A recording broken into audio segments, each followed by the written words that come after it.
হুজুর, নবীর নাম শুনলে আঙ্গুলেও চোখে চুমা দেওয়া কি বিদাত নাকি ইবাদত? দলিল সহকারে জানাবেন।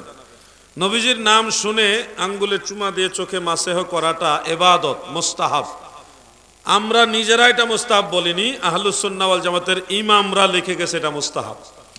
এর মধ্যে তাফসিরে জালালাইন, আল্লাহর কোরআনের তাফসিরে জালালাইনের হাসিয়ার মধ্যে লিখেছেন।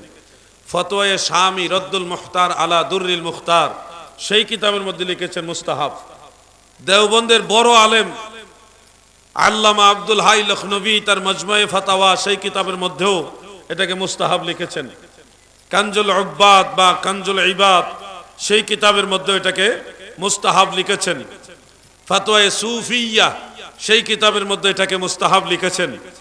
এছাড়া জামিউর রুমুজ এবং ইমাম কুহস্তানি রহমতুল্লাহ আলাইহির একটা হাসিয়ার কিতাব আছে, সেখানে ফতোয়া বাহরুর রায়কের হাসিয়ার মধ্যেও নবীজির নাম শুনে চুমাকে চোখে মাসেহ করাটাকে মুস্তাহাব হিসেবে উল্লেখ করা হয়েছে।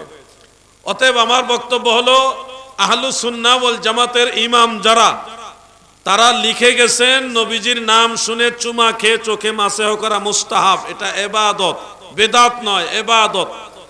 ইমামুল হারামাইন ইমাম মোল্লা আলী কারি রহমতুল্লাহ আলাইহি বলেছেন যে ওই হাদিস শরীফটা যেটা দাইলামি শরীফের মধ্যে রয়েছে, সেই হাদিস শরীফ উল্লেখ করে লিখেছেন, কুলতু ওয়াইজা সাবাতা রাফউহু আলা সিদ্দিক ফায়াকফি আল আমালু বিহি। যেহেতু আবু বকর সিদ্দিক থেকে মারফুভাবে এটা সাবিত হয়েছে, সেহেতু আমল করার জন্য এই হাদিস শরীফটাই যথেষ্ট। মারহাবা বলেন। ইমাম মোল্লা আলী কারি উনি নাকেদ পর্যায়ের মুহাদ্দিস, উনি যেহেতু এটাকে বলছে কাফি, মুস্তাহাব হওয়ার পক্ষে সাফাই দিয়েছেন, সেহেতু এটার বিরোধিতা করার আর কোনো সুযোগ নাই। যদি করেন আপনারা লামাযহাবি হইতে পারেন, যাদের কোনো মাযহাবই নাই, যাদের কোনো ইমাম নাই, আপনারা সেই দলে চলে যেতে পারেন। আর আমরা আহলুস সুন্নাহ ওয়াল জামাত, আমরা ফিকহে হানাফির অনুসারী, আমাদের ইমামরা লিখে গেছেন দলিলের আলোকে এটা মুস্তাহাব, আমরা সেটার উপরে আমল করি। সবচেয়ে বড় বিষয়, এই সুমা খাওয়াটার সাথে আমার নবীজির মহব্বত জড়িত। নবী আমার জান, নবী আমার প্রাণ, নবীর কাছে আসে আমার মাওলার সন্ধান। নবী আমার জান, নবী আমার প্রাণ, নবী। নবীজি হাজির না থাকলেও কি ইয়া নবী সালামু আলাইকা বলা যাবে কিনা? এই প্রশ্নটা একেবারে ইজি প্রশ্ন, সহজ প্রশ্ন। কেন ইজি? আরবি গ্রামার মোতাবেক হুরুফে নেদা সম্বোধন করার, মানে নেদা মানে আহ্বান করার অব্যয় হরফ হইল 5টা, কোন কোন কিতাবে 6টা, আবার বেশিও অনেকে লেখছে। তো এর মধ্যে ইয়া, আয়া, হায়া, আয়, আ মানে হামজা, এই 5টা হেদায়ের মধ্যে, এই হেদায়েতুন নাহর মধ্যে আছে। তো এখানে এক একটা হরফের এক একটা খাসিয়ত আছে। তো ইয়া, এই যে হরফটা ইয়া, এটার মানা হয় দুই ভাবে, কাছে এবং দূরে, দুই ভাবে অর্থ দেয়। কাছের মানুষকেও হরফে নেদার মধ্যে ইয়া দিয়ে সম্বোধন করা যায়, দূরে হইলেও ইয়া দ্বারা সম্বোধন করা যায়, দুই ক্ষেত্রে জায়েজ। অতএব কেউ যদি মনে করে নবীজির রওজা মুবারকে আছে মদিনা শরীফে, ওই বিশ্বাসে যদি সে ইয়া নবী বা ইয়া রাসূলুল্লাহ বলে, তাও জায়েজ আছে। কেউ যদি মনে করে আমি নিজেই নবীজির সামনে আছি, নবীজি আমার দিলের ভিতরে আছে, ওই বিশ্বাসেও যদি নবীজিকে ইয়া নবী ইয়া রাসূলুল্লাহ বলে, তাও তার জন্য জায়েজ হবে। এটা গ্রামার মোতাবেক জায়েজ। এটাকে নাজায়েজ বলবে ওই আলেম সাহেব যিনি আন্তর্জাতিক খ্যাতি সম্পন্ন। আজানের আগে নবীর প্রতি দুরূদ সালাম পড়া যাবে নাকি বিদআত হবে? প্রমাণ দিলে ভালো হবে। আজান একটি ইবাদত, যা সুন্নতে মুআক্কাদা, 5 ওয়াক্ত নামাজের জন্য সুন্নতে মুআক্কাদা, অন্যান্য ক্ষেত্রে আবার সুন্নতে মুআক্কাদা নয়।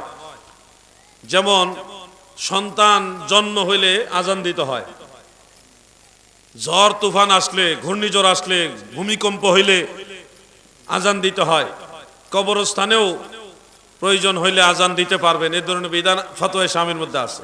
কিন্তু 5 ওয়াক্ত নামাজের জন্য আজান দেওয়া সুন্নতে মুআক্কাদা, এটা ফতোয়া আলমগীরের মধ্যে মাসালা আছে। এই আজান আজানি আজানের অংশ মনে না করে কেউ যদি আজানের পূর্বে প্রিয় নবীজিকে দুই একবার বা ততোধিকবার সালাম দেয় তাহলে সেটা জায়েজ হবে, বরং মুস্তাহাব হবে।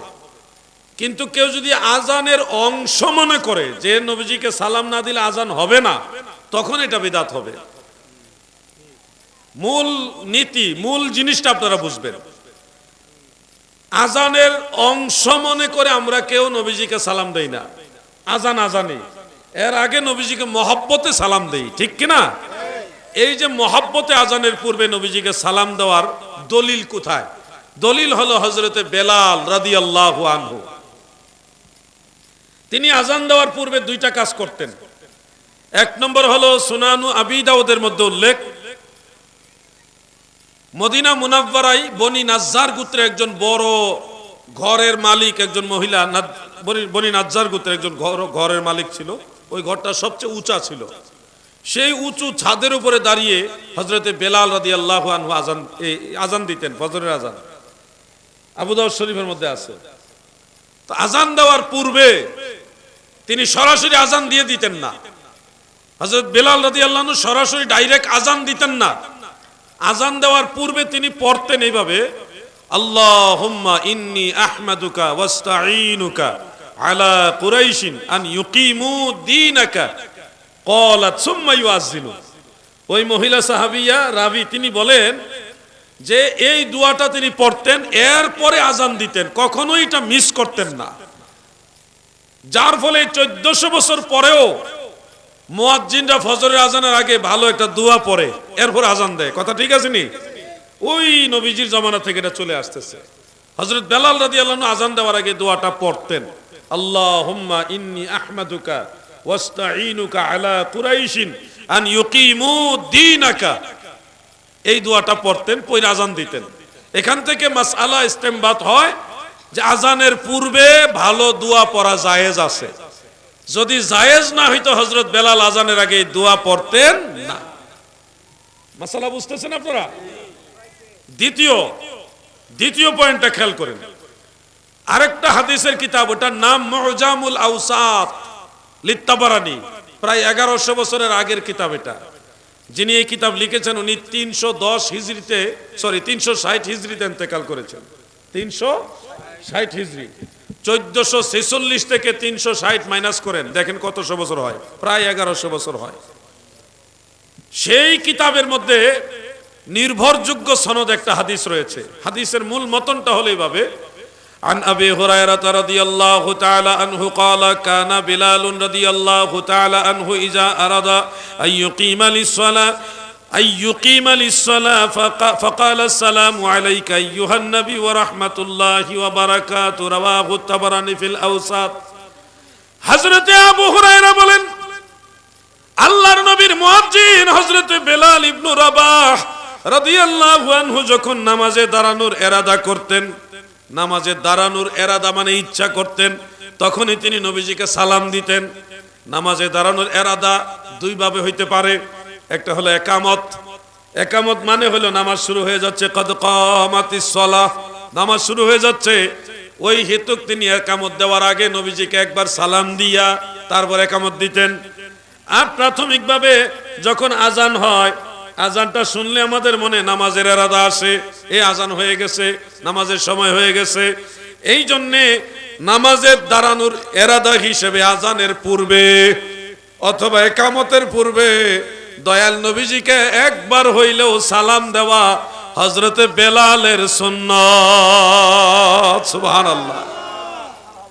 বাইরে আমি জায়েজ কমু, এটার পিছনে আরো বহু দলিল আছে। দলিলে সমস্যা না, সমস্যা হইলো তোমার মনের ভিতরে, বুঝছো? আমি তোমার দলিল দিলেও কাম হইতো না যতক্ষণ পর্যন্ত তোমার মনের ভিতরে নবীর মহব্বত না ঢুকবো, কোন দলিলে কাম হইব না। আবার বহু লোক আছে তারা বলে আমার কোনো দলিল লাগবে না, আমি বিনা দলিলে নবীকে সালাম দিব। মূল বিষয়টা হলো মনের ভিতরে। আমি দলিল দিলে লাভ হইব কি? সবাই তো কোরআন হাদিসের দলিলে চলে না, দলে চলে, দলে। আমরার দলের হুজুররা কইছে জায়েজ নাই। এই আল্লাহ যেন বুঝার তৌফিক দেন।